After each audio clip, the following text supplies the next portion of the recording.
लोकसभा का चुनाव है, बहुत ही बड़ा चुनाव है। चलते चलते पूरा दिन हो जाता है। अब रात हो चुकी है, आपके बीच में आने का मौका मिला। और आज जो चलते चलते इतना बड़ा प्यार मिलता जा रहा है कि कोई भी जाति धर्म नहीं बचा जो मुझे प्यार दे रहा है। एक महीने पहले तो मैं अकेला था, मगर आज इतना बड़ा जनसमूह इकट्ठा हो चुका है। मैं उसका बार बार धन्यवाद करता हूँ और बता देना चाहता हूँ कि ये लड़ाई मेरी लड़ाई नहीं है, ये अति पिछड़ों की लड़ाई है, दलितों की लड़ाई है, मुस्लिमों के अपमान की लड़ाई है। जो इस सत्ता में बैठी सरकार मुस्लिमों की जगह जगह इनके कारोबार पे और उनके रास्तों में पकड़ के जो इनका अपमान करती है, मुस्लिम जो अपने दलित समाज का आरक्षण छीनने का काम कर रही है, अति पिछड़ों पे लाठी मारने का काम कर रही है। इनसे कोई पूछे कि जो अति पिछड़ा है ये आपकी वोट थी, इसे लाठी देने की क्या जरूरत? मेरे भाइयों, ये सरकार आज ऐसी सरकार बन चुकी है कि देश को बर्बादी की तरफ ले जाना चाहती है। हिंदू और मुसलमान में बांटकर वोट लेना चाहती है, मंदिर और मस्जिद के नाम की वोट लेती है। इनके अपने पास अपनी वोट नहीं है। बहकाए में आ जाते हैं हमारे जैसे लोग जिनको ये हिंदू बना देते हैं और वोट ले जाते हैं। तो आपको होशियार होना होगा, समझना होगा कि यार हजारों करोड़ों साल से हिंदू मुस्लिम एक साथ रहते हैं। गंगा जमुना की तहजीब थी, बड़े प्यार से रहते थे। पर जब से ये आए हैं इन्होंने ऐसा दुश्मनी डाल दी है कि आदमी आदमी को नहीं देखता और इनके चक्कर में फंसकर बर्बाद होता जा रहा है देश।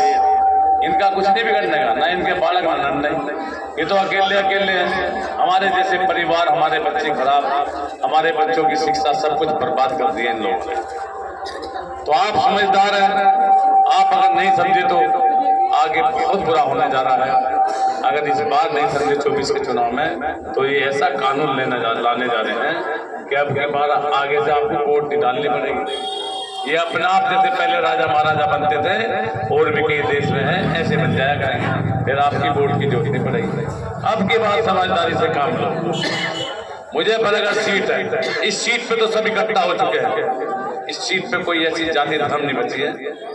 मुस्लिम इंतजार कर रहे थे अति पिछड़े का और दलित का इकट्ठा होने का, मगर अब कई दिन से जो जैसे ही दलित अति पिछड़ा इकट्ठा हुआ, सैनी हुआ, पाल हुआ, प्रजापति हुआ, ये 4 लाख दलितों की वोट, 1 लाख प्रजापतियों की वोट, 5 लाख की इकट्ठी हुई। सैनी बहुत तादाद में, 80%, कश्यप तादाद में, पाल तादाद में इकट्ठा होता है।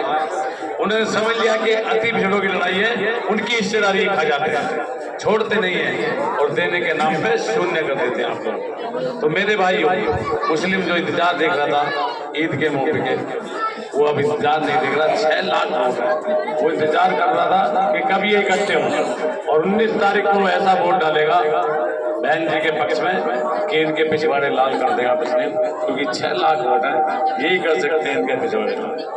तो मैं आपके बीच में आया हूँ। आज इनके पास की वोट सारी गायब हो चुकी है। त्यागी इनका था, ठाकुर इनके पास था पिछली वोट चुनाव में, गुर्जर इनके पास था, बनिया ब्राह्मण इनके पास था, और ये जो अति पिछड़ा ये पूरा 100% इनके पास था, जो 5.5 लाख था। तो मेरे भाइयों, आज ये सब हट चुका है, इनके पास कुछ भी नहीं बचा है। इनकी 1 लाख वोट है दोनों की मिलकर, वो भी 50-50 हजार आती है, उनमें भी उनकी उन 50-50 हजार में हमारी वोट है, क्योंकि हम भी किसान मजदूर हैं। तो मेरे भाइयों, आप बेफिक्र होकर अब की बार बदला लेने का टाइम है। और आप देख रहे हैं कि किस तरह का घमासान इस मुजफ्फरनगर सीट के लिए मचा हुआ है। यहाँ सीएम, पीएम और अमित शाह डिप्टी सीएम सारे, बस पीएम की कसर है वो 17 तारीख में आ जाएंगे। सारे नेता, सारे मिनिस्टर लगे हुए हैं एक छोटे से कार्यकर्ता के पीछे। प्रजापति छोटा सा कार्यकर्ता, ना कोई धनाढ़ है ना मालदार है, ये बहन जी का भेजा हुआ सिपाही है, मगर बहन जी की तरह नीडर है। बहन जी अकेली खड़ी है हिंदुस्तान में, मैं भी मुजफ्फरनगर में अकेला आया था। आज सारा जनसैलाब, सारा हिंदू मुस्लिम जितना भी अति पिछड़ा मुझे मिलता जा रहा है, इकट्ठा होता जा रहा है इनके खिलाफ, इनके कारनामों के खिलाफ। जिस तरह के कारनामे करते हैं इनके सामने आ जाएगी। अमित शाह कल होकर गए हैं और और पीएम अभी आने वाले हैं। क्या बचा है बताइए? एक छोटा सा कार्यकर्ता, अति पिछड़ा प्रजापति, जिनके पास कुछ भी नहीं होता। क्या है बताओ हमारे पास? मगर हिम्मत, ताकत और आपका जो जोश है वो इनको पीछे भगाने का काम कर रहा है। मेरे भाइयों, आज ये बहुत पीछे चले गए। 1 महीने पहले नंबर पे कहते थे कि तीसरी बार अब की फिर हम बनेंगे। अब की आप पूरे में पहले जांच कर लें, सुन लें लोगों की बात, जिसे यकीन ना हो ये तीसरे नंबर से भी बाहर हैं। तो मेरे भाइयों, मैं आपके बीच में आया हूँ, आपका बच्चा हूँ, बहन जी का सिपाही हूँ। आप ही के बीच में नजदीक पड़ता गांव मेरा, यही फलाव देखे पहले तो पहाड़पुर गांव है, यहाँ का तो मैं रहने वाला हूँ, मेरठ में रह रहा हूँ। बिल्कुल आपके नजदीक का हूँ, कोई दूर का नहीं हूँ।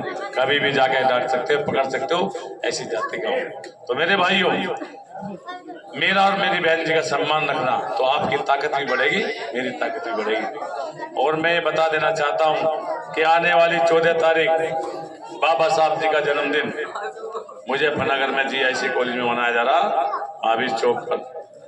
बहन जी आएगी मनाने के लिए, आपको पहुंचना है बड़ी तादाद में, और बहन जी की वो ताकतवर आवाज सुननी है, और वो तुम्हें भी ताकतवर करेगी, मुझे भी ताकतवर करेगी 19 तारीख के लिए। तो मैं आपके बीच में आपका आभार व्यक्त करता हूँ, आपका धन्यवाद करता हूँ, क्योंकि मेरे लिए रात में आप यहाँ इकट्ठे हुए। मैं सभी का, क्योंकि आज मेरे साथ आप लोग जुड़ चुके हो। मेरे भाइयों, 19 तारीख को बटन दबा देना हाथी का। मैं आप ही का सिपाही हूँ, आप ही का बच्चा हूँ, मैं प्रजापति नहीं रहा।